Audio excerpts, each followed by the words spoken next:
Hi guys, I'm Dr. Downey. Welcome back to the channel. Today I'm going to discuss Dianabol, also known as Dbol, and what I think about Dbol only cycles. So first I'm going to go through the research, and then at the end I'll come to a consensus on Dbol only cycles.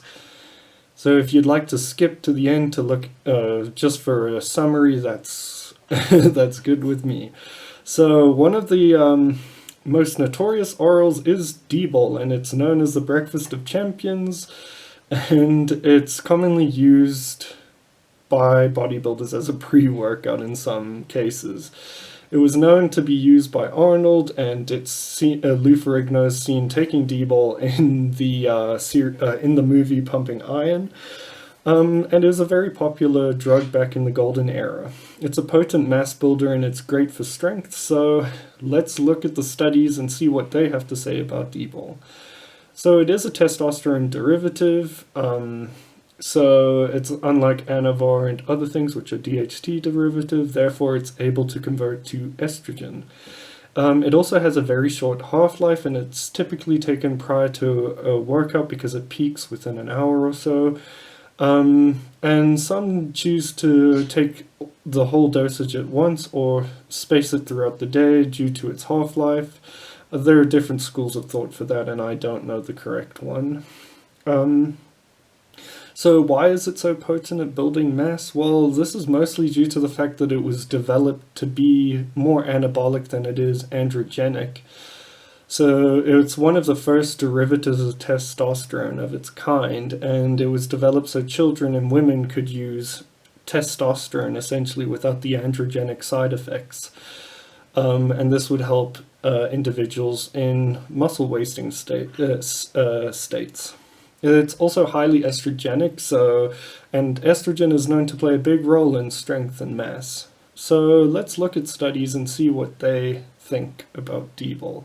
So this first one is in reference to the gains you could probably expect from it. So in this study there were two groups, both trained for 3 weeks without any Dbol or anything, same diet, same routine, and then one group was given 10 milligrams of Dbol a day, and they both continued training for 3 weeks thereafter. And the results were actually quite interesting. In terms of strength, if you see here, this measures the strength of different joints, and there's a significant improvement in the strength noted in the Dbol group. Furthermore, if we look at these results, you can see that the bench press increased, as well as the squat, significantly more than the placebo group, and body measurements also increased, besides waist, indicating that it was mostly muscle/lean tissue gain rather than fat gain. The weight gain was very significant at 2.5 kilograms of weight gain in the Dianabol group, which is 2.2 kgs more than the placebo group. And they gained this over a short period of time. Remember that. It was only 3 weeks, and they took 10 milligrams. This weight is probably water retention because they use skin calipers to measure if it was body fat, and skin calipers don't really take into consideration things like water retention. So there is evidence that at 10 milligrams daily for 3 weeks, there's a significant improvement in muscle size and strength. And most recommendations on forums are between 20 and 40 for beginning individuals, which would result in much more gains than that of 10 milligrams a day. Furthermore, they tend to be ran longer than 3 weeks, but 3 weeks seems to be sufficient for noticing results. So in terms of health markers, there were actually improvements in the LFTs and cholesterol, which is odd. But then again, they only did a 3-week duration, and LFTs tend to get skewed at 6 weeks. We'll show you that just now. They didn't look at testosterone and such to see if there was suppression or blood pressure, and they didn't really follow up with the patients to see if they kept the gains. So in this second study, which is a tad bit better, they gave us an insight into their health markers, a bit more insight, and they also looked at what happened upon removing the drug. So in this study, there were a high dose or a low dose group between 10 and 25 milligrams, and the results were very similar to the previous group. There were significant increases in body mass whilst they were on the drug. However, upon removing the drug, they realized that all of the participants lost weight back down to their original weight. However, the strength that they gained was maintained. And they noted that the athletes reported lethargy or tiredness after removing the drug.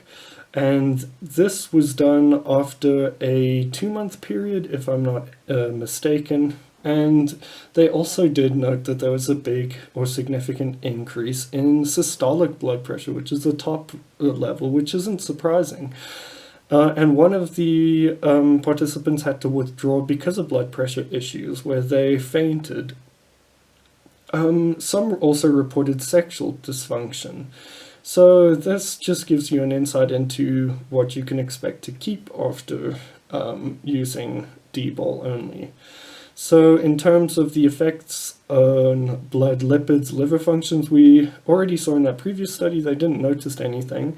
However, in this study, this gives us more of an accurate representation. If we look at the liver values here, we can see around the 3rd week that there is a significant increase, especially in the higher dose group, of the liver enzymes, indicating a bit more liver toxicity. However, this wasn't sustained, and it seemed to dissipate on the 9th week.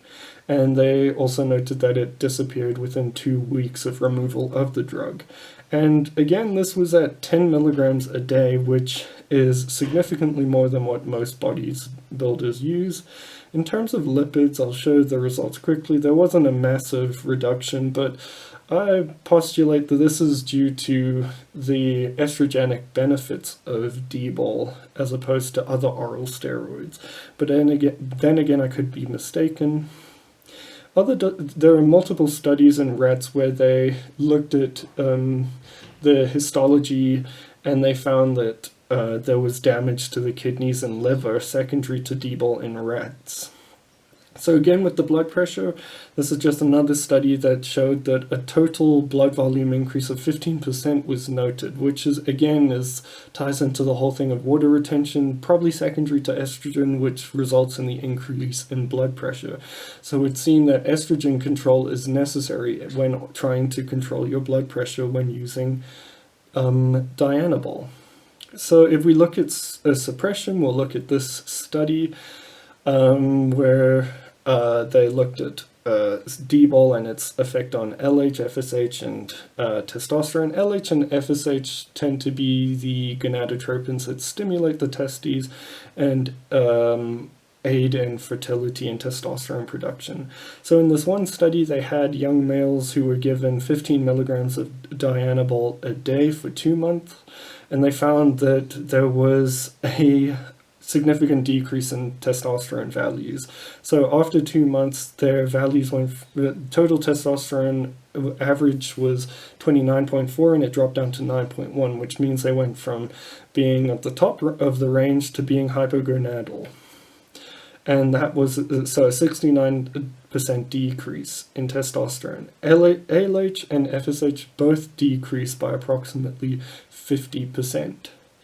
So in a separate study, they also looked at this and found that at 5 and 10 milligrams, there's a 66 and 73% reduction in testosterone, respectively. So it is very suppressive. And if we look at fertility, they've done many studies on fertility, and in well-trained male athletes who took 15 milligrams a day for 2 months, they noted that there's a significant drop in the sperm density and sperm count, as well as not only that, but the semen was not as conducive to protecting the sperm as it was prior to the study. So there's a decrease in fructose and things like that that keep the sperm healthy. And in rats, they looked at sexual glands, and they found that there was a significant weight reduction in the in the testicles and seminal vesicles, which are all part of which are all important in fertility. And this was after, in rats, this was after 21 days that this weight reduction was noted and to be significant. So it does seem to have an effect on fertility in a short period of time. And again, with most steroids, it decreases cortisol release, which is a benefit in that case. So in summary, Dbol does seem to result in a drastic strength and weight gain when used alone. However, it appears the mass that you gain seems to be more temporary, and the strength is maintained. However, the mass is most likely secondary to water retention.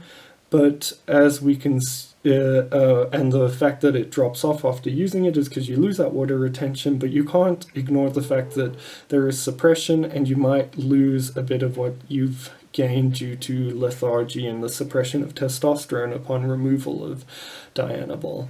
It's also known to affect fertility, which is important. However, this is reversible in 3 weeks after removing the drug. And again, using low doses of 15 milligrams, 10 milligrams, things like that.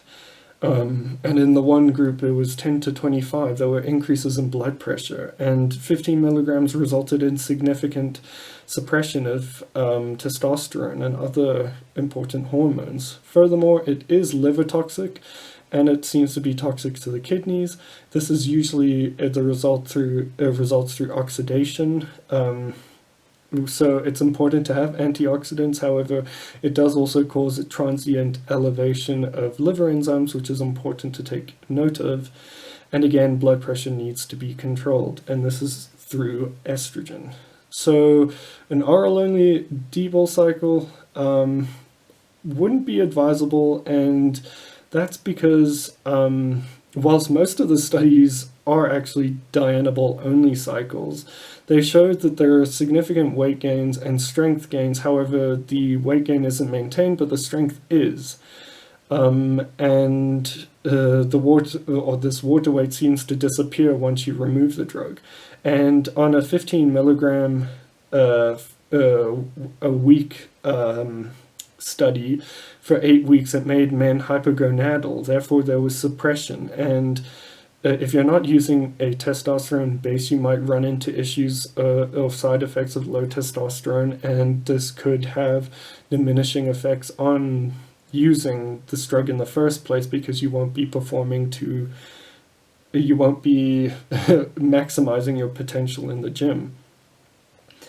But upon removal, this does seem to be reversible. But again, it is counterproductive, and this could result in a decrease in weight from what you originally were, but prior to starting the cycle to after the cycle.